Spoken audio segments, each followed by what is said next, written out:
dosa. Mereka tidak diberi hawa nafsu layaknya manusia. Setiap hari dilakukan hanya untuk bertasbih dan menyembah Allah Subhanahu wa Ta'ala. Tidak heran jika makhluk yang tercipta dari cahaya ini mendapat tempat istimewa di sisi Sang Pencipta. Para malaikat inilah yang dijadikan pasukan oleh Allah untuk mengawasi perbuatan manusia selama hidup di dunia. Mereka akan turun ke muka bumi atas perintah dari Allah untuk menyaksikan amalan apa saja yang dilakukan oleh manusia. Amalan yang dilakukan malaikat tentu saja lebih banyak jika dibanding manusia. Namun tahukah kita bahwa ternyata ada amalan manusia yang tidak bisa ditiru oleh malaikat? Mereka ingin melakukannya, namun sayang tidak bisa mewujudkan itu. Apa saja amalan tersebut? 1. Orang kaya yang membantu orang miskin. Ternyata malaikat tidak bisa meniru amalan yang dilakukan manusia, yakni ketika orang kaya memberikan bantuan kepada orang miskin. Hal tersebut disebabkan malaikat bukanlah makhluk yang dilimpahi karunia berupa harta oleh Allah. Jadi di antara mereka tidak ada yang kaya atau yang miskin. Ada begitu banyak keutamaan yang akan diperoleh ketika kita mampu membantu orang lain. Terlebih membantu orang miskin yang hidup dalam keadaan serba kekurangan. Maka dari itu, tidak heran apabila para malaikat merasa kagum dengan manusia yang melakukan amalan ini dengan hati yang ikhlas dan hanya mengharap ridho dari Allah Subhanahu wa Ta'ala. Maka berbahagialah orang kaya yang senantiasa menolong orang miskin yang membutuhkan bantuan. Untuk orang yang belum bisa atau tidak mau melakukan amalan ini, ingatlah bahwasannya di dalam harta yang kita miliki itu ada bagian orang miskin yang harus kita keluarkan. 2. Taubatnya orang yang senantiasa berbuat dosa diiringi tangisan penyesalan darinya. Ternyata amalan yang dilakukan oleh manusia kedua ini namun tidak bisa diamalkan oleh para malaikat adalah orang yang berbuat dosa namun bertobat diiringi dengan tangisan penyesalan darinya. Manusia adalah makhluk ciptaan Allah yang tidak pernah luput dari perbuatan dosa. Beda halnya dengan malaikat. Makhluk yang tercipta dari cahaya ini tidak pernah tersentuh setitik perbuatan dosa sedikit pun. Hal ini membuat mereka tidak perlu melakukan taubat kepada Allah, apalagi sampai diiringi dengan tangisan, seperti halnya manusia yang melakukan taubatan nasuha. Makhluk suci ciptaan Allah ini merasa kagum ketika melihat seorang manusia yang bertaubat kepada Allah dan menyesali segala perbuatannya, bahkan diiringi dengan tangisan penyesalan. Ada sebuah riwayat yang memperumpamakan taubatnya seorang hamba kembali ke jalan Allah. Rasulullah bercerita kepada para sahabatnya tentang seseorang yang sedang dalam perjalanan membawa seekor kuda dengan seluruh hartanya berupa emas, berlian, uang, dan sebagainya yang diangkut di atas kudanya. Dikarenakan ia merasa lelah, maka orang tersebut pun beristirahat di bawah pohon dan ia juga menambatkan kudanya di pohon. Ketika terbangun, sungguh terkejutnya ia karena kuda sudah tidak ada. Maka ia pun mencari sampai kemana-mana namun tetap tidak ditemukan itu kuda. Hingga akhirnya ia pasrah dan kembali istirahat di bawah pohon karena lelah mencari. Ajaibnya ketika ia terbangun, kudanya kembali ada di depannya dengan semua harta tanpa ada satupun yang hilang. Dan alangkah bahagianya orang tersebut. Kemudian Rasulullah SAW kembali berkata bahwa Allah jauh lebih bahagia dibandingkan orang itu bila ada hambanya yang telah lama jauh darinya, meskipun banyak melakukan dosa, namun ia kembali kepadanya dan bertaubat. Maka Allah bahagia dan Allah tersenyum kepada orang tersebut. Sahabat yang beriman, itulah amalan makhluk Allah khususnya manusia yang bisa membuat Allah tersenyum dan bahagia dan tidak bisa dilakukan oleh malaikat. Semoga kita dijadikan manusia-manusia yang dicintai oleh Allah dan mendapatkan ridhonya. Amin. Wallahu a'lam. Assalamualaikum warahmatullahi wabarakatuh.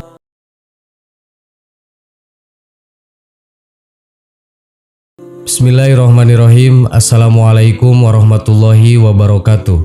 Sahabat yang beriman, di zaman modern saat ini, silaturahmi bersama saudara sangatlah mudah sejauh apapun mereka. Alat komunikasi saat ini telah canggih dapat menghubungkan orang-orang dengan jarak berpuluh-puluh meter bahkan ratusan ribu kilometer. Namun bagaimana ceritanya jika ingin mengundang malaikat untuk datang?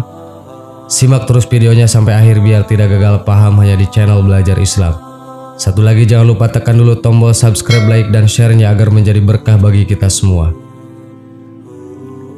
Malaikat yang dimaksud di sini adalah malaikat rahmat. Malaikat rahmat yang datang ke rumah seseorang tentunya memberikan rahmat, memintakan ampunan dan memberikan rezeki sesuai ketentuan Allah Subhanahu wa Ta'ala. Sebuah rumah akan sangat diberkahi jika kedatangan tamu istimewa ini. Selain itu, keberadaannya di dalam rumah akan menenteramkan hati para penghuninya. Namun mengundang malaikat Allah tidak semudah mengundang sahabat dan kerabat. Ada hal-hal yang harus dipersiapkan terlebih dahulu agar mereka mau mampir. 7 hal berikut menjadi beberapa cara yang bisa dilakukan. 1. Menjaga kebersihan rumah.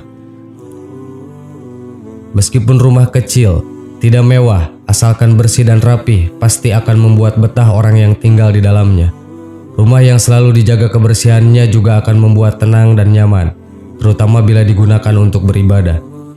Ada pepatah bijak yang berbunyi, kebersihan adalah sebagian dari iman.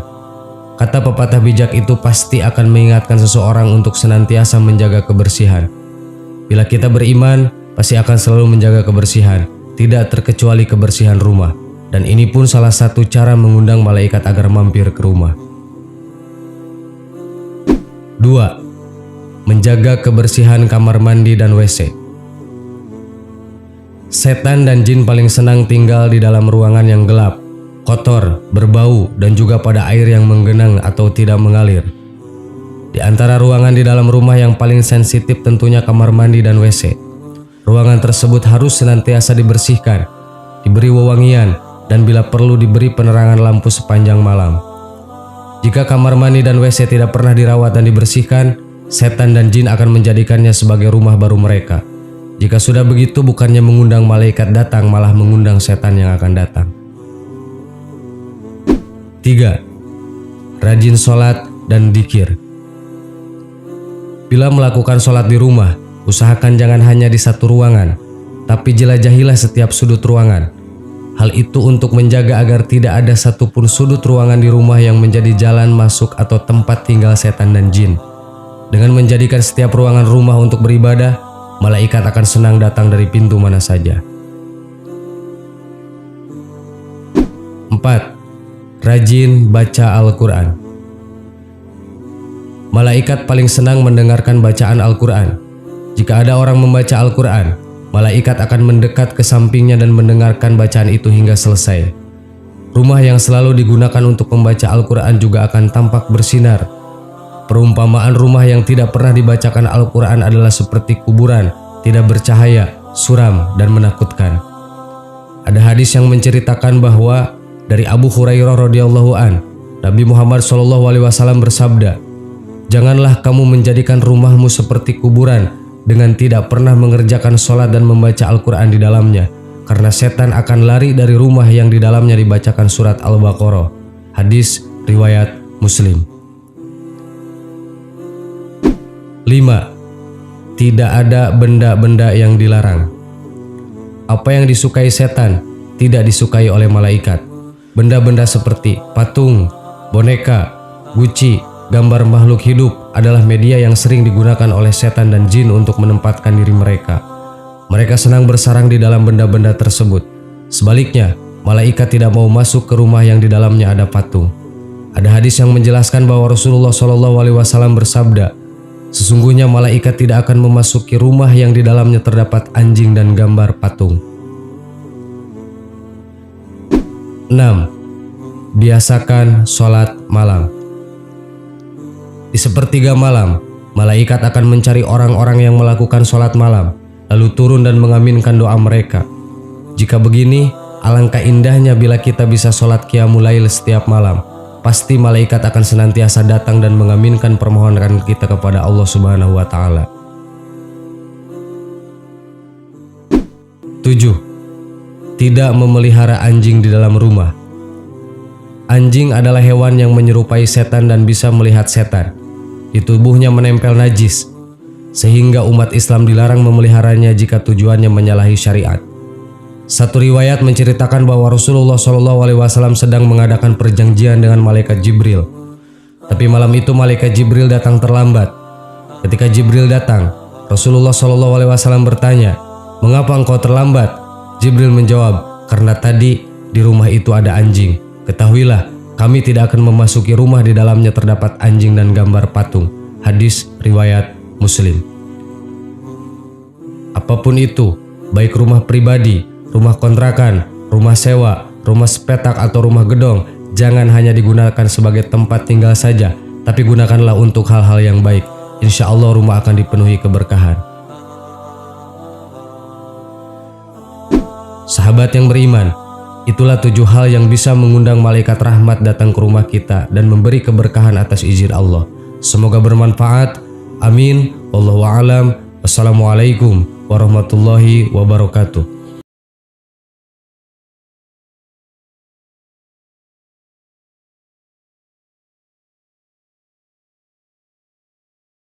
Subhanallah walhamdulillah wala